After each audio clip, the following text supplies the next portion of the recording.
So let's just go and start off with your background. Maybe tell us a little bit about yourself. Yes, my name is Tanishq. I am the CEO and founder of Sophont, which is a new startup that is focused on building multimodal foundation models for medicine and healthcare. Previously, I used to work at Stability AI as a research director, also focused on medical AI research. I also did my PhD at UC Davis, focused on applying generative AI to computational pathology. That's kind of a little bit about me. Yeah. Awesome. So let's just go and start off from the very beginning. So yeah, I mean, you graduated with your PhD at I think 19. So before that, I'm sure you were involved with undergrad and things like that. Maybe just like start with us at the genesis of your interest in maybe computer science and AI and things like that. Yeah, so my background is actually in biomedical engineering. So yeah, I've kind of always been in this sort of intersection of medicine and technology and engineering. So yeah, I did my undergrad in biomedical engineering also at UC Davis. I started my program there, the program there when I was around 12 years old. I was initially kind of interested in more on like synthetic biology. So that was my main interest for a long time: synthetic biology, biotechnology, kind of like engineering cells to do a variety of different things, especially for treating diseases. And then also that kind of morphed into being interested in computational biology as well, and kind of like developing mathematical models and computational models of cells and things like that. And so that's what I was mainly doing, like research wise, in my undergrad. But yeah, I guess it was sometime during the beginning of my PhD. So yeah, I finished my undergrad at UC Davis when I was 14 years old. And then I just immediately went into my PhD program also at UC Davis. And yeah, again, like originally I thought I'll continue doing similar research in synthetic biology, but then I kind of actually um, decided to change the sort of research interest. I was kind of seeing, of course, what was going on in the AI field. So this was back in 20 around 2019 is when I started my PhD in 2018. So around that time, I was starting to consider looking into AI and so on. And I already taken actually a machine learning course. I taken Andrew Ng's machine learning course from Coursera back in 2016, actually. So I was already like starting to get familiar with machine learning and deep learning. I was also looking at catalog competitions and so on. But it was kind of almost like a hobby to some extent. And I thought, yeah, I mean, I also kind of consider machine learning and deep learning to be more of like a tool that, I figured maybe I'll use it, in my work at some point, but it wouldn't be like a core focus of my work. But yeah, I mean, I was seeing the amount of growth that was happening in the field, and especially how, people are, trying to apply it for medical applications as well. And I thought like this is a very exciting area, and that I should kind of focus on it further. So yeah, I kind of switched to medical AI in 2019 and joined a lab at UC Davis that was focused on pathology and microscopy, basically looking at analyzing tissue samples from patients and developing faster and cheaper ways of doing that. And I was researching how to apply generative AI to make it easier to interpret these images and so on. And so that was, yeah, back in 2019, 2020, we were using at the time GANs, which, is still generative AI, but I would say it's a more primitive form than it is now, obviously.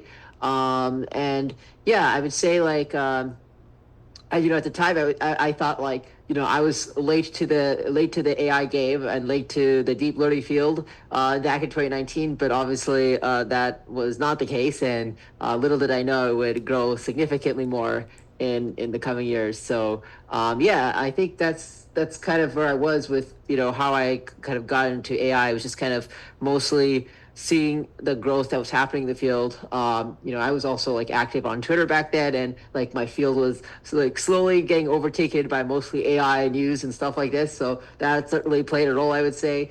And I think the potential for impact was very high because for me, as my my goal as a researcher is what I can do to have the largest impact, and specifically in helping patient lives. So I've always been interested in medicine for a long time, since I was like 6 or 7 years old, of like medical research and so on, and what I can do to impact patient lives, either to improve diagnosis or to improve treatments.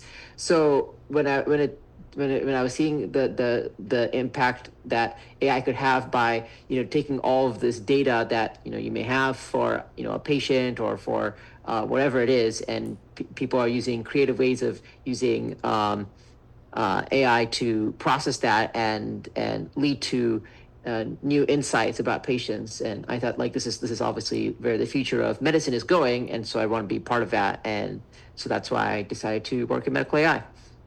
Awesome. So let's maybe talk a little bit about kind of your experience with Stability. So at Stability, you founded and led MedArc, which is sort of this Mm-hmm. open source medical AI research organization. And you published a bunch of papers. You sort of built this community of people, and I think you guys also submitted some of your work to a U.S. Senate hearing. So like maybe just tell us a little bit about that experience. Like how long were you at Stability for? What type of research did you work on? Was there anything that you were particularly proud of? Yeah, so I joined Stability in August of 2022, and left Stability January of 2025. So I was there for about 2.5 years. I kind of first heard about Stability because I had interacted a bit with Imad, who was the CEO of Stability at the time, the founder and CEO. Back very early on, around like January or February of 2022, and in fact, he supported some of my PhD research by providing compute and so on. So I received a PhD fellowship actually from Stability AI. And so that's how I first heard about Stability. And so they were initially supporting my research. But yeah, I think there was interest at Stability AI, and especially from Ahmad, to do some medical AI research, and figure out how to also apply a lot of the generative AI advances that companies like Stability AI were making to the medical space. And so Imad directly recruited me to join Stability, and so I joined in August. And yeah, at the time it was a very small company. I think at the time there were maybe around 20 employees, 20, 30 employees. That was beginning of August. So, shortly before the release of Stable Diffusion. So it was really interesting and exciting to kind of see that growth that had happened in a very quick, in a very short period of time, and kind of seeing how the generative AI landscape was changing. And yeah, I mean, I played a lot of different roles at Stability. Actually, I think that's how it is at in an early stage startup. You do a lot of different things. So for example, I was heavily involved on the community side of things and the social media side of things, and then managed the Twitter account and the Instagram account for the first few months. But on top of that, of course, leading a lot of different research initiatives as well. I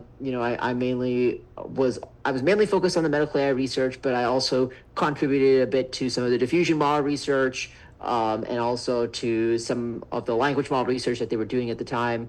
And so yeah, there were a few different projects that I was contributing to and participating in. But yeah, I mean, I would say certainly like the medical AI stuff is what I was.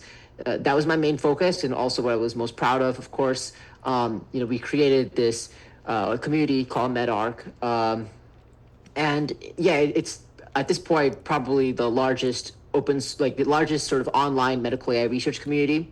So yeah, in the community we have like 3,000 people in the Discord server, and a lot of them are clinicians, AI researchers, PhD students, medical AI researchers. So a really diverse background of people that are in the server and participating in the server. And yeah, we've organized a bunch of different projects and collaborations with a variety of different institutions. So we've had collaborations with Stanford, with Princeton, with a variety of different places. And yeah, like the papers have been published in some of the top venues like NeurIPS, ICML, Nature Biomedical Engineering. So yeah, I'm very proud of what we've been able to build, and of course, a lot of that was with the initial support of Stability AI. And yeah, I think we've made a significant dent, I would say, in the medical AI space, and like we've done some work, for example, developing generative models and foundation models for chest x-rays, and that was mainly done in collaboration with Stanford and led by some of the groups there at Stanford. We've also done a little bit of work on language model evaluation, which I think a lot of people were using some of the work that we were doing there. And of course, the main one that we are quite well known for, I would say, is some of the work that we've done in the neuro AI space and applying AI to neuroimaging, where we were developing generative models that work with fMRI data, fMRI brain scan data, and specifically for reconstructing images directly from these brain scans of people. So this sort of like mind reading project, which I sometimes like to say. So yeah, we had a few papers in the space. The main one being MindEye and MindEye 2, and yeah, that's like basically we really made a huge dent in that because our models were state of the art. They're continuing to be the sort of approach that we took in that paper is continuing to be built upon by other researchers as well. So yeah, that's something that's also I'm pretty proud of, that the impact that paper has had, and the impact that work has had, and the impact that all the work at medRxiv has had. So yeah, in fact, like not only has it led to all this amazing research, but also it's led to the formation of a few companies. So, some of the authors of some of these papers that, they got their start doing projects at medRxiv, they've gone on to form companies. So I'm aware of at least two companies that were formed by medRxiv folks, and on top of some of the work that we did at medRxiv. And of course, then there's our company as well, the current company that I'm doing as well. And then on top of that, I would say also it's very exciting to see a lot of like junior researchers who are getting the opportunity to explore AI research through this community, and for them to grow as well. Yeah, I've written recommendation letters, for example, for some of these volunteers that have participated, some of the researchers that participated in some of the projects, and to see them grow, and for their, to see their career grow, like that's also, I think, really exciting. And that's also something very proud of as well. So, yeah. Awesome. And let's kind of like moving forward to Sophont, maybe just tell us a little bit about kind of like why you chose to build state of the art foundation models for medical AI research, and kind of like where you kind of see Sophont's competitive advantage, especially with a lot of other frontier model labs. Yeah. So yeah, at Sophont, we are focused on building open multimodal medical foundation models. We're kind of like, I think the big thing here is that, again, we're seeing this paradigm shift in how these AI applications are being developed, and in medicine for as well, we're seeing this shift. And of course, if we've seen this with other domains, where instead of building narrow AI models for one specific use case, we have these foundation models that people are building on top of. And so, yeah, you don't expect people to like go and train their own now model from scratch, but rather take a foundation model and maybe fine tune it a little bit on some of their own data, or even directly prompt it or whatever. So that's kind of what we're seeing with this new foundation model paradigm, and how things are changing. So we are kind of betting on that obviously happening in the medical AI space as well. But what we've noticed is that there really aren't that many companies that are out there that are building the sort of base foundation models that these sorts of applications would be built on top of. And more specifically, a big part of that is like focusing on multimodality, because like if you look at medicine, obviously medicine is highly multimodal, right? When you are going to a doctor, they are looking obviously at your patient history, they're looking at your lab tests, they're looking at your imaging results, they're looking at all of this information, and synthesizing all that information together in order to make clinical decisions. So we should expect our AI models to be able to do the same thing. And so that's a big thing of like why we think multimodality is very important. And that is something that I think is also kind of missing in the space right now. And so that is what we're focused on doing, is building out these sorts of foundation models that we think future applications of in medical AI will be built on top of. And so, yeah, in a sense, we're trying to become like almost like an open AI of healthcare and medicine and medical AI. But I also like to sometimes say like DeepSeek of medical AI, because another big thing of what we're doing is that we're really focused on is being open source and having this sort of open research kind of ethos in our company. And so we think that's also very useful and important for us as a business, because it improves transparency and trust in what we're doing and in what we're building. And that's of course very important in the healthcare space. It's very important to build trust, that so that other healthcare institutions and healthcare companies know that this is something that they feel comfortable building on top of. And of course, when it comes down to regulations and things like this as well, you want to make sure that you're as open as possible about how your models work and so on. So for us, we think like this sort of open approach is very important in healthcare specifically. So yeah, I mean, I know like open source may not always work in every single industry or domain, but I think it actually can be really beneficial and valuable in the medical AI space. So yeah, those are the few things I guess that we're focused on.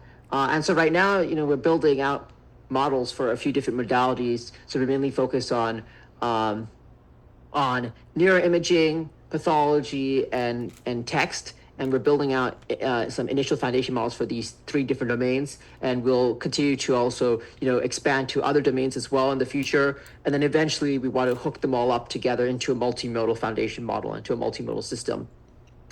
And a lot of what we're doing, of course, as I mentioned, is open source. So, we still have this MEDAR community that we are leveraging to help us build out some of these foundation models. And so, all of the research that we're doing, a lot of it actually is still kind of openly. We're doing it very openly. We have volunteers that are contributing to some of the open research side of things. Yeah, like we think this is like a really unique way of doing things, because um, also we're able to work more closely with even clinicians and so on that are participating in some of these communities, and getting their feedback. And yeah, I think like there's a lot of different advantages that this open approach will have, and I think that will be a real unique advantage of our approach compared to what a lot of the other companies are doing. And yeah, I mean, obviously, I know some of these companies are building medical foundation models. Companies like Google and OpenAI and so on. But I think, yeah, I think there is a sort of sense of like these are not like the difference is like in medicine, there's so many different modalities, and a lot of these modalities are very unique. So, for example, like CT scans, they are three-dimensional images. The fMRI scans that we're working with, they're actually four-dimensional because it's like three-dimensional brain scans, but there's also a time axis, so it's actually four-dimensional. Some of these pathology tissue images, like the microscopy images, they're actually gigapixel-size images. So when we're developing foundation models for medicine, we need to be able to learn how to process these different modalities to kind of take advantage of the information that's present in these modalities. And so it's not as easy as just like, let's take a VLM and fine tune it on some data. Like you could get some way you could like do something interesting with that. But like, I think if you really want to leverage all the information that is present in these medical modalities, you actually have to develop medical specific models. So I think like if you're looking at what all these companies are doing, a lot of them are kind of focused on like, let's just make this like general purpose foundation model and try to then see if we can apply it to medicine. But I think you need to also have a sort of like the approach that we think is more that we think will be important here is actually thinking from the ground up when we're building these foundation models. How do we apply it to medicine and building accordingly? So that's what I think is a little bit different about the approaches here. Yeah, that makes sense. Um, awesome. Okay, in terms of like, you remember how you talked about this open source model and how kind of like that's one thing about the medical AI space. I think we've seen kind of a few different companies take the open source model and be successful. I'm curious, like, what is your kind of strategy from like a business perspective, because I assume you guys are a business, not a nonprofit. So how do you guys plan to make money? Yeah. So yeah, I mean, we when we say open source, yeah, it certainly meant we're like saying open source mainly for commercial use case, sorry, for non-commercial use cases and research use cases. But when it comes to commercial use cases, then that's where the sort of business angle of things comes into play. And we want to kind of maybe license out the models to other companies that want to build on top of it. We can also help support some of the use cases that some of these other companies are building, and fine-tuning models for them and so on. So we're like mainly looking to work with other health tech companies and other pharma companies, as they are developing different AI applications for their own workflows, and they can utilize our models, our foundation models, as a sort of base for their different use cases. And so that's how we are targeting it. But for research, we want to be as open as possible, and let researchers use it however they feel like. So that's kind of the approach that we're taking right now. Awesome. Okay, cool. So maybe we can kind of dive into a few of the papers that you worked on that I think are really exciting and interesting. So I think you had a paper titled, oh, let me pull up the exact name. Yeah, so you had a paper, what the heck? Okay, yeah. So you had a paper titled A Vision Language Foundation Model for the Generation of Realistic Chest X-ray Images. So this is something that has kind of, I think there's been like Chexpert, for instance, that's worked on some of this stuff. And there's been like a lot of chest X-ray ones. So I guess maybe you want to like tell us a little bit about kind of the highlights of kind of what was different about your research.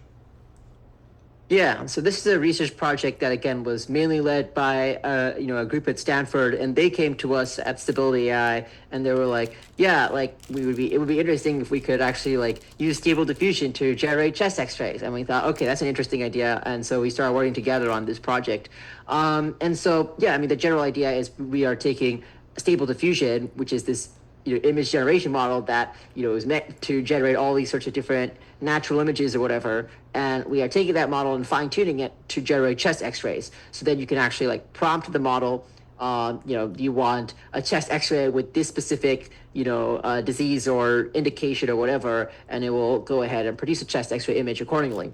And yeah, I mean, of course, we did a lot of evaluations on this in terms of like, are these realistic chest X-ray images? We of course asked radiologists to look at it and so on. So this is the sort of thing that we were able to do, and I think there are a few different useful applications for this. So one application is using it to generate synthetic data to train other models as well. So for example, in the paper, there was a kind of a simple study that we did where we took the model, the image generation model that we had, produced some chest X-ray images, and combined that with a data set of just regular chest X-ray images, and trained like a chest X-ray classifier that could diagnose from chest X-rays. And so when we were able to train on the combined synthetic and real data, obviously like that it gets a slightly better accuracy than if you just train on just the real images. So it's like one thing where we're looking at like how can we actually leverage synthetic data to improve models, and we can use these sorts of image generation models to help generate that synthetic data. So that I thought was kind of interesting, and that's one of the applications that this model could potentially have. Then there's also other applications in like education, for example. So if you look at like medical students, for example, if they're generating or like in medical school, maybe a professor or a medical student is like generating different examples to help them learn how to distinguish between different chest X-rays and things like this. So that's another example. There may be also like other interesting sort of use cases, like using interpretability to kind of better investigate these sorts of different diseases and how they appear on chest X-rays. So that's another kind of area which I think is not as explored, but I think should be explored a little bit more. But yeah, there's like a few other different use cases as well. But yeah, that's kind of what we did. I mean, I would say it's a fairly kind of basic idea, but I think at the time not many people were exploring, especially like the usage of stable diffusion and some of these image generation models and diffusion models for generating medical data. And so I think it was kind of an interesting kind of pioneering early work at the time, back in, I guess this was in 2022. So yeah. Yeah, totally makes sense. Another really exciting paper that you worked on was titled Reconstructing the Mind's Eye, fMRI to Image with Contrastive Learning and Diffusion Priors. And I think this one was maybe a NeurIP. So maybe tell us a little bit about this. Yeah, so that was the Mind Eye paper. That is like one of the first papers we did at MedArc, and yeah, I think it's been a pretty sort of impactful paper in the neuro AI field. So yeah, the basic idea here again is, yeah, the task is basically given a brain scan of a patient that is looking at an image. So the person is looking at some image, and while they're looking at an image, they're under, like, they're actually under the MRI machine when they're looking at the image, and their brain scan is being taken at the same time.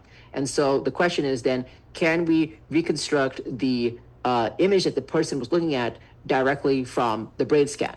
And so that was the task that we were looking at. And there had been a lot of research working on this problem, coming from a lot of different like neuroscientists and so on.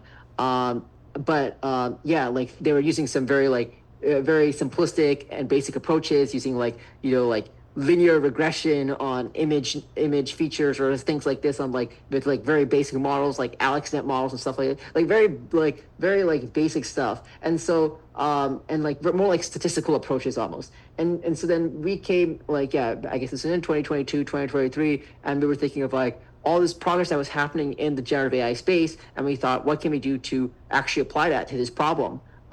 Because nobody else was thinking about this at the time.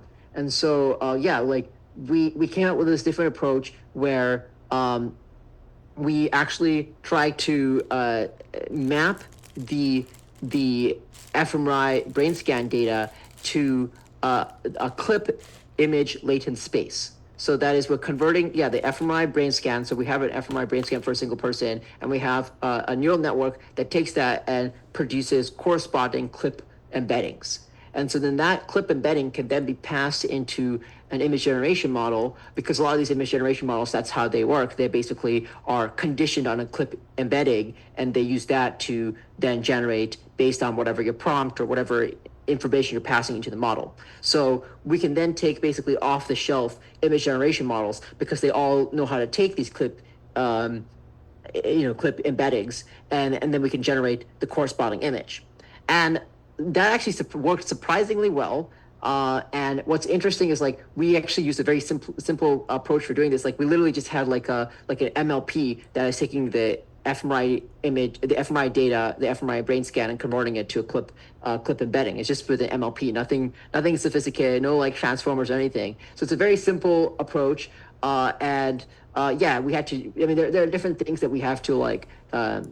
To do to make it, there's a few different kind of minor tricks that we have to do to make it work really well, but overall the approach was quite simple, I would say. And yeah, it beat all the other models significantly. And you could actually start generating images that looked pretty realistic in terms of like comparing it to what the person was actually looking at and what was generated. You could actually see if it's like, for example, the person was looking at a zebra, you can actually see a nice high quality zebra in the generated image. So I think it was very impressive. And a big thing that a lot of people were kind of wondering at the time was, are these models actually just doing like a classification and then just randomly generating images accordingly? So like, for example, could they just be like, you have the fMRI brain scan and you say, okay, it's looking at the person is looking at a zebra image. So maybe the model is just classifying, oh, this person's looking at a zebra image, and it's just generating some random zebra image.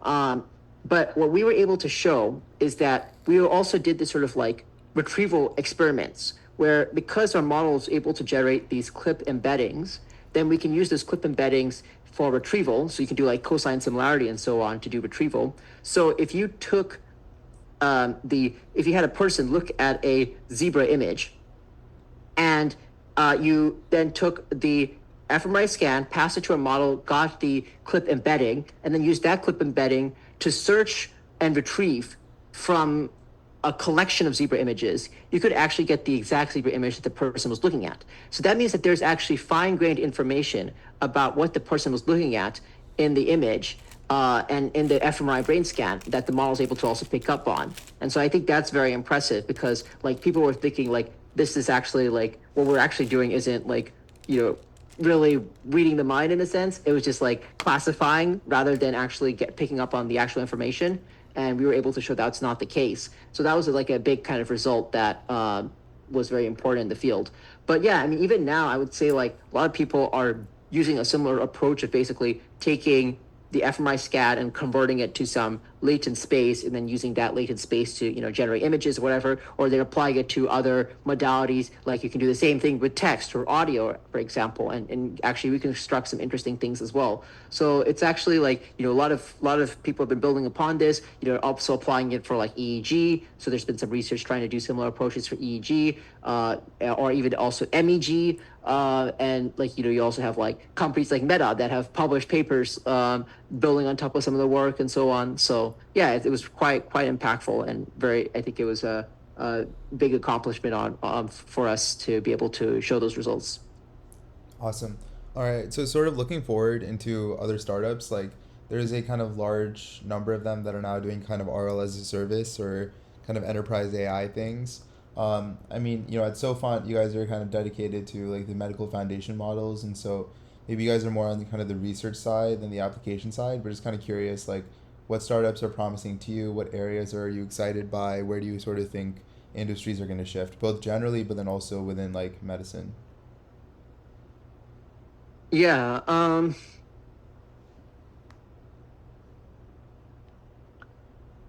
Yeah, I mean, yeah, because we're mostly focused on the research side of things. I mean, yeah, we're seeing a lot of interesting things happening on, yeah, like developing models for customers, things like this, which I think is actually, yeah, I do think it's an interesting avenue, because I do think that some amount of specialization of these models can actually be quite useful. I know there's like this sort of like idea that, oh, you're gonna have like one model that does everything, but I'm not convinced that will be the case. So I think it makes a lot of sense that we have these companies that are kind of starting to tailor models for specific use cases. Um, yeah, I mean, I think just generally, of course, yeah, there are trends in sort of, yeah, the RL space. So I know there's of course a lot of companies that are building RL environments for specific use cases and so on. Um, and then yeah, and of course that's a big part of it. I think another big part of it, of course, is the multimodality. I think, yeah, we'll start to see yeah, I mean, we're already starting to see some of these models take in various different inputs, and I think for a lot of these different domains there are variety of different unique inputs that could be processed, that I think it's important for these models to do that in order to improve performance. I think there's also like uh, other areas like continual learning that is going to start to play a role as well, which I think on a lot of research is happening in that space as well. Um, yeah, I guess, yeah, it's still like, yeah, I mean, I think there's still, I mean, even on the RO side, I think there's still a lot of like um interesting research that's going on Mm-hmm. in terms of like, yeah, starting to build out these non-verifiable environments, and like how to actually trade on that and things like this. Right now it seems like the sort of rubric based approach is what's pretty popular, but I'll be curious to see if there are other approaches as well, because I think, yeah, like a lot of what's going on in the RL and RL space is like, you have this like very clean, neat kind of like verifiable kind of task, and in the real world that's not always going to be the case. And there are a lot of tasks that are not like that, and that's especially true in medicine. So like this is a big thing for us that we think a lot about, because like, yeah, it's not like you can, there's a medicine is not like math problems, right? And so there's a lot of uh, non-verifiable tasks that are out there, and being able to kind of figure out how to solve that. I think that's a big thing that a lot of research is happening in that space, and a lot of companies are trying to figure out the best way of doing that. But yeah, I think that's kind of like some of the things that at least I'm interested in. Um, yeah, I don't know if that answers your question. Yeah, no, awesome, dude. That was an awesome answer. Definitely very comprehensive. Okay, awesome. Well, yeah, thank you so much for coming on the podcast. Really appreciate your time. Yeah, thanks for having me.